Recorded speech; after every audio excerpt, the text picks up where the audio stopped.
ओम नमः शिवाय। ओम नमः शिवाय। शिव हरि बच्चों, बोलो श्री कृष्ण भगवान की जय। राधे राधे बच्चों, बोलो विष्णु लक्ष्मी की जय। छोटे से लड्डू गोपाल की जय। जय भागवत पुराण की जय। भागवत पुराण में अपने अपने माता पिता की जय, अपने अपने गुरुदेव महाराज की जय। भागवत पुराण में 21वां अध्याय राजा बलि का बंधा जाना। श्री सुखदेव जी ने कहा, परीक्षित, भगवान के चरण कमलों के सत्यलोक में पहुंच जाने से उनके नखूनों की छटा के सामने सत्य लोक की आभा फीकी पड़ गई। स्वयं ब्रह्मा जी भी उनके प्रकाश में नहा गए। सभी बड़े बड़े ऋषियों ने उनकी आगमनी की और वंदना की। स्वयं ब्रह्मा जी ने उस चरण कमल की पूजा की और भक्ति भाव से स्तुति की। ब्रह्मा जी के कमंडल का वह जल जिससे ब्रह्मा ने भगवान के चरण को पखारा, गंगा जल बन गया। वही गंगा जल धारा के रूप में पृथ्वी पर गिरकर असंख्याएं पापियों के पापों को पवित्र करती हैं। वह गंगा भगवान की उज्ज्वल कृति की प्रतीक है। देवताओं ने देखा कि भगवान वामन ने 2 पगों में तीनों लोक नाप लिए तो दैत्य लोग क्रोध में भरकर कहने लगे, यह ब्राह्मण नहीं, मायावी विष्णु है। यह ब्राह्मण भेष में देवताओं का भला करने आया है। इसने हमारा सर्व छल द्वारा हड़प लिया है। हमारे स्वामी तो सत्य निष्ठा हैं, वह तो इससे कुछ कहेंगे नहीं। वह ब्राह्मण के बड़े भक्त हैं, उनके हृदय में दया भी बहुत है, वह झूठ भी नहीं बोल सकते। ऐसी स्थिति में हमें ही आगे बढ़कर इसे छलिया विष्णु को मार डालना चाहिए। इससे हमारे राजा बलि की सेवा भी हो जाएगी। बच्चों, जिस टाइम भगवान ने 3 पग भूमि मांगा बलि से, तो भगवान ने 2 ही पग में तीनों लोक को नाप लिया। तो 1 पग रह गया उनका, क्योंकि 3 पग धरती भूमि मांगा था उन्होंने। तो जो दूसरा पग बढ़ाए तो पूरा सृष्टि पूरा ब्रह्मलोक, विष्णु लोक, बैकुंठ लोक तक वो पहुंच गया। उनकी अंगूठा में इतना तेज था और इतना सुंदर था उनका अंगूठा पैर कि पूजा किए बिना कोई रहा ही नहीं। ऋषि को देख लो, उन्होंने पूजा किया, ब्रह्मा जी ने किया पूजा, जितने भी वहाँ पे देवताओं थे सबने। और जो ब्रह्मा जी की कमंडल में जल रहता था, उस कमंडल से जल पखारे हैं तो बच्चों वो गंगा बनी, जो आज हरिद्वार में, काशी जी में, त्रिवेणी में, सभी हर एक जगह गंगा आई हैं और पापियों का पाप धोती हैं और मोक्ष का धाम है गंगा माँ। तो बच्चों, जैसे उनका अंगूठा बढ़ रहा था तो उनका अंगूठा एक हिमालय से थोड़ा सा टकरा गया था। इसमें है या नहीं अभी आगे पढ़ूंगी मैं। तो थोड़ा सा उनका अंगूठा टकराया तो उसमें से खून की जो धारा निकली है तो एक नदी बनी, नदी भी बना है इनका। तो बच्चों, ये कहे बलि तो हमारा राजा तो कुछ कह नहीं सकता, ब्राह्मणों का भक्त है ये, और हमें ही कुछ करना चाहिए, क्योंकि ये तो विष्णु भगवान हैं, छलावा करके आए हुए हैं। और हमारे राजा को तो कंगाल बना दिए, अब हमें इनको मार डालना चाहिए। तो एक बात ये सोचो कि कहते हैं ना, राक्षस राक्षस बुद्धि कभी विचार में नहीं लाना चाहिए, दिमाग में नहीं रखना चाहिए अपने राक्षस। कभी कभी कुछ बात हो जाता है तो हम नहीं कहते हैं राक्षस वाला विचार ले आया है अपने मन में, कहते हैं ना बच्चों। तो राक्षसों का इतना दिमाग नहीं था, जो कि बताओ बच्चों, वो मारने की बात कर रहे हैं, राक्षस हैं वो मारने की बात कर रहे हैं। जब भगवान ने 3 पग बढ़ा के तीनों लोक ले लिया, हैं, नहीं, दोनों पग बढ़ा के तीनों लोक ले लिया, एक पग रह ही गया उनका, और ये मारने की बात करते हैं। ये तो सारे ही आ गए, जब दान दिया तो ये तो सारे ही आ गए। इसमें दान तो दान होता है, क्योंकि वही कहते हैं, पहले बड़े बुजुर्ग कहा करते, जैसे कि कन्या दान दे देते थे तो दान, कन्या के घर खाना नहीं खाते थे। आजकल कहते हैं मॉडल जमाना है, कन्या तो उसी पेट से निकली है। और वो बच्चों, अगर हम ब्राह्मण के घर सीधा दान दे दें या कन्यादान ब्राह्मण की लड़की का कर दें, तो वो दान का मूल ले लेंगे हम, या उस ब्राह्मण के घर जाके उस जो सीधा दे रखा हमने उसकी रोटी बनवा के खा लेंगे, या दाल चावल बना के खा लेंगे बच्चों। दान सो दान। अब गौदान, एक राजा था, गौदान किया करता, वो किसी ब्राह्मण के हाथ से निकल के वो ही राजा के उनमें शामिल हो गई थी। राजा ने उसको दोबारा दान कर दिया, गौदान। तो ब्राह्मण आके पहचान गया कि ये मेरी गौ है, उसको श्राप मिला, वो नीचे कुएं के अंदर पड़ा रहा कईयन हजारों साल तक, अजगर बन के। तो बच्चों, दान, जैसे दान दे के दान नहीं दिया जाता, दोबारा दान भी नहीं दिया जाता। जैसे मान लो हमने लड़की की शादी कर दी, कन्यादान कर दिया, पहले दफे कन्यादान कर दिया हमने, धूम धड़ाके से शादी की, भगवान ना करे किसी के साथ होता भी है बच्चों। और अगर मतलब हो गया, जैसे कि तलाक हो गया, तो दोबारा हम कन्यादान नहीं करते, उस लड़की का दोबारा कन्यादान नहीं होता, क्योंकि वो दान एक दफे की होती है। हम कोर्ट मैरिज करवा देते हैं, वैसे मांग भर के भेज देते हैं, लेकिन दोबारा कन्यादान नहीं होता। हाथ में हाथ दे देते हैं, लड़के के हाथ में हाथ दे देते हैं लड़की का। कन्यादान, दान जो चीज एक दफे का दान होता है ना बच्चों, दोबारा दान नहीं करना चाहिए उस चीज का। कहीं कहीं में ये देखने में आती है, गौ दान कर देते हैं ब्राह्मण के यहाँ। ब्राह्मण कोई लालची होता है, देखो ब्राह्मण को लालच कभी नहीं करना चाहिए, क्योंकि हम भी इस धरती पे आए हैं, मानव जन्म मिला है हमें, हम ब्राह्मण हैं, तो ये नहीं कि हम भगवान हो गए हैं, हमें भी भगवान के पास जाना है। अगर हम सही सच्चा काम करें और सही काम करेंगे जभी तो भगवान के पास जाएंगे, नहीं तो नरक के उसमें कुंड में गिरते रहेंगे। क्योंकि ब्राह्मण को भी ये होना चाहिए कि जो गौदान एक दफे ले लिया, फिर इसके बाद अगर कोई उसको कहता है कि मुझे दे दो, मैं गौदान करूँगा, तो उसको फिर बेच देता है, उस गौ को फिर गौदान उसी से ले लेता है। तो दान की हुई वस्तु एक दफे का फलित होता है, दूसरे दफे का नरकगामी होता है।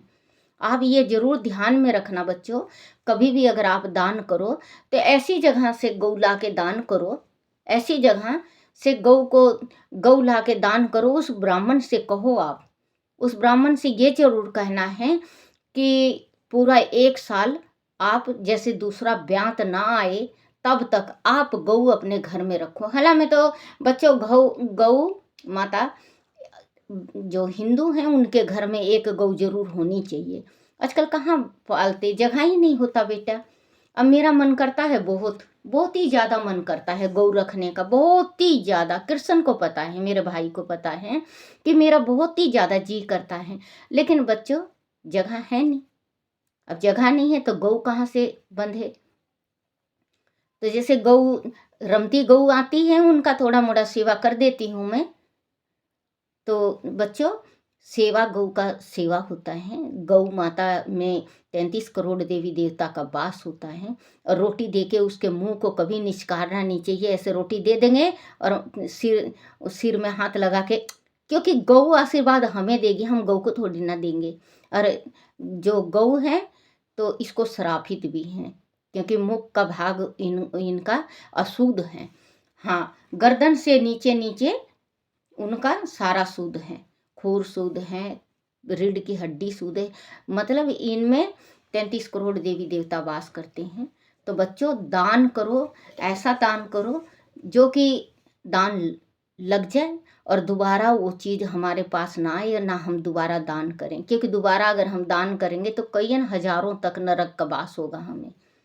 छोटी छोटी चीज़ को वो करते हैं। बलि, जैसे बलि ने दान किया 3 पग, 2 पग भगवान ने ले लिया, लेकिन उनके ना तो माथे में सिकन हुई ना मन में मलाल। क्योंकि हमारे बच्चे, अगर हम किसी को दान करें, जैसे किसी को खाना खिला रहे हैं और 1-2 साधु को खिलाने लगे और 10 साधु आ जाए तो हमारा दिमाग चढ़ जाएगा कि 2 साधु को खिला रहे थे, इतना इतना साधु, मालूम नहीं भगवान ने अपना रूप धारण करके आई हूँ, कोई पता है। तो गृहस्थी में अन्न की कमी भगवान कभी नहीं रखती, अन्नपूर्णा माता, क्योंकि जिसके घर में अन्न खाया जाता है, किसी को खिलाया जाता है और पुण्य का अन्न हो तो उसका पोबारा होता है। करना संभव है, देवताओं का भला करने आया है, इसने हमारा सर्व से छल द्वारा हड़प लिया है। हमारे स्वामी तो सत्य निष्ठा है, वह तो इस से कुछ कहेंगे नहीं। वह ब्राह्मण के बड़े भक्त हैं, उनके हृदय में दया भी बहुत है, वह झूठ भी नहीं बोल सकते। ऐसी स्थिति में हम ही आगे बढ़कर इस छलिया विष्णु को मार डालना चाहिए, इससे हमारे राजा बलि की सेवा भी हो जाएगी। ऐसा सोचकर राजा बलि के अनुसार असुरों ने अपने अपने हथियार उठा लिए और राजा बलि की इच्छा के विरुद्ध भगवान पर टूट पड़े। जब विष्णु भगवान के प्रसादों ने उन्हें आक्रमण की नीयत से आगे बढ़ते देखा तो उन्होंने भी अपने अस्त्र उठा लिए और आगे बढ़कर उन्हें रोक दिया। वह असुर की सेना का संहार करने लगे। जब राजा बलि ने उन्हें लड़ते देखा तो आगे बढ़कर उन्हें रोका। उन्होंने असुरों को फटकारते हुए कहा, भाइयों लड़ो मत, मेरी ओर देखो और वापस लौट जाओ। यह समय इस कार्य के लिए अनुकूल नहीं है। जो काल समस्त प्राणियों को सुख और दुख देने की समर्थ रखता है, उसे दबाने की समर्थ किसी में नहीं है। जो काल भगवान हमारी उन्नति के कारण थे, अब वही देवताओं की उन्नति कर रहे हैं। काल पर विजय, इनको भी बलि को भी समझ में आ गया, क्योंकि जो कल हमारा था आज हमारा नहीं है, कल देवताओं का नहीं था, हमारा कल था, और आज देवताओं का है, हमारा नहीं है। क्योंकि बच्चों, इस संसार में जो आता है दुख सुख साथ लेके आता है। हम लोग घबरा जाते हैं, दुख से हम घबरा जाते हैं, सुख से भगवान को ध्यान भी, भगवान का जप भी नहीं करते। अगर हमें सुख मिल जाएगा, ये लाना है घर में, वो लाना है, ये करना है, वो करना है, ये होगा वो होगा, भगवान को भूल जाते हैं। भूलते हैं ना बच्चों, भगवान को हम भूल जाते हैं। और गरीबी में हाय राम क्या होगा, अब कैसे गुजारा होगा, अब कहाँ जाएं, कैसे मांगें, किससे कहें, कैसे कहें। बच्चों, किसी के पास नहीं जाना है, अपनी तौहीन करवाना है तो आप मांगो। बच्चों, आप अगर एक रोटी है तो आप बांट के खा के सो जाओ, लेकिन किसी के दरवाजे पे जाके मांगना नहीं चाहिए और कभी हाथ पसारना नहीं चाहिए। मेरा तो ये मता है बच्चों, आगे आप लोगों की इच्छा। क्योंकि मांगने वाला, किसी बुजुर्ग ने कहा है कि देखो बच्चों, मांगने से पहले वो मर जाता है जो मांगने आता है, मांगने से पहले वो मर जाता है जो मांगने आता है, और देने वाला सबसे पहले मर जाता है जो ना दे। क्योंकि मांगने वाला 100 दफे सोच के 1000 दफे सोच के आपके पास मांगने आता है और आप मना कर देते हो 1 सेकंड में। वो उसको तो सोचते सोचते शायद 10 दिन बीत जाए कि मैं जाऊं ना जाऊं, जाऊं ना जाऊं, हिम्मत करके वो आएगा आपसे मांगने के वास्ते, और आप 1 सेकंड लगाओगे उसके सुखी जीवन में या उसके सपने में पानी फेरते कि मेरे पास है नहीं। आपको बस ये कहना है कि मेरे पास है नहीं। तभी किसी बुजुर्ग ने कहा है कि मांगने नहीं जाना चाहिए किसी के। हाँ, अपनी तौहीन कराना है तो किसी से उधारी मांगो, नहीं तो बच्चों भगवान ने हाथ पैर किस वास्ते दे रखा, श्वास किस वास्ते दे रखा है।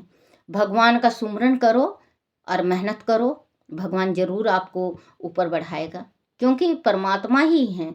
तो आज बलि कह रहे हैं कि जिसके साथ विष्णु भगवान लग जाएं तो उनका दिन सीधा हो गया।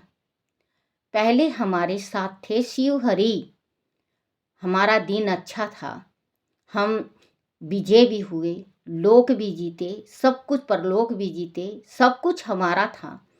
आज शिव हरि, आज विष्णु देवताओं के साथ लगे हुए हैं। आज हमारा हार है, उनका जीत है। अगर ये इंसान सोच के चले ना बच्चों,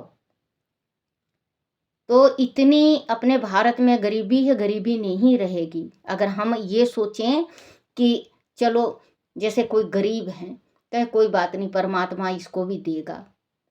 कोई अमीर है, अमीर चलो परमात्मा, गरीब तो कह देगा कि भगवान इसका भला करे, आज नहीं तो कल हमें भी देगा सुख, कहता है। लेकिन अमीर नहीं सोचता। अमीरों को भी सोचना चाहिए गरीबों के बारे में थोड़ा सा,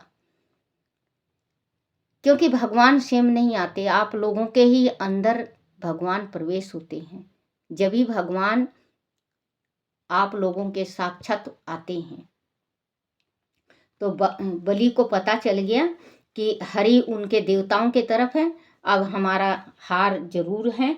तो हुए एक भाई, भाइयों लड़ो मत, मेरी ओर देखो और वापस लौट जाओ। यह समझ लौट जाओ, यह समय, ध्यान से सुनना बच्चों, यह समय इस कार्य के लिए अनुकूल नहीं है जो कल समस्त प्राणियों को सुख और दुख देने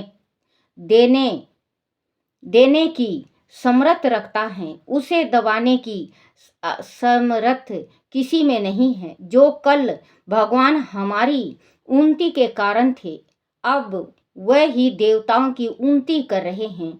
कल पर विजय प्राप्त करना संभव है। इस समय काल तुम्हारी विपत्ति है, इसीलिए भगवान के प्रसाद तुम्हें मारने में सफल हो रहे हैं। अनुकूल समय आने तक तुम प्रतीक्षा करनी चाहिए। परीक्षित, यही बात बृहस्पति ने भी कहा था कि अभी इनके ये ब्राह्मणों का अनुकूल समय आ चुका है, आप लोग लड़ो मत, आप लोग कहीं जाके छिप जाओ। मैं परसों था, 3-4 दिन पहले का इसमें यही था। तो इसका बृहस्पति देवता का मान के, गुरुदेव का, बृहस्पति गुरु का मान के इन लोग छिप गए थे। तो अदिति थी इनकी माता, तो इन्होंने भगवान विष्णु का तपस्या किया, व्रत किया 12 दिन का, और फिर विष्णु भगवान आए तो ये वामन रूप धारण करके 3 पग जमीन लिए। तुम्हें मारने में सफल हो रहे हैं। अनुकूल समय आने तक तुम्हें प्रतीक्षा करनी चाहिए। परीक्षित अपने स्वामी की बात सुनकर दैत्य सेनापति रसातल में चले गए। उनके जाने के बाद भगवान के संकेत पर पक्षी राज गरुड़ ने वारुण पासा से राजा बलि को बांध लिया। उस दिन मेधा यज्ञ में सोमपान होने लगा था। जब सर्वशक्तिमान भगवान विष्णु ने राजा बलि को बंधवा लिया, तब तीनों लोकों में हाहाकार मच गई। लोग उनके उदर यश का गान करने लगे। उस समय भगवान वामन ने राजा बलि से कहा, राजन, तुम्हें अपने धन बल पर बड़ा घमंड था कि तुम कुछ भी दे सकते हो। तुमसे मैंने 3 पग भूमि मांगी थी, परंतु अभी तो मैंने 2 ही पग उठाए हैं और त्रिलोकी को नाप लिया है। तुमने मुझे वचन दिया था, अब बताओ मैं तीसरा पग कहाँ रखूं, जो याचक को देने का वचन देकर उसे पूरा नहीं करता, उसके सारे मनोरथ व्यर्थ हो जाते हैं, उसे नरक में गिरना पड़ता है। राजा बलि ने अपना सिर झुकाते हुए कहा, ब्राह्मण कुमार, अपना तीसरा पग मेरे सिर पर रख दीजिए।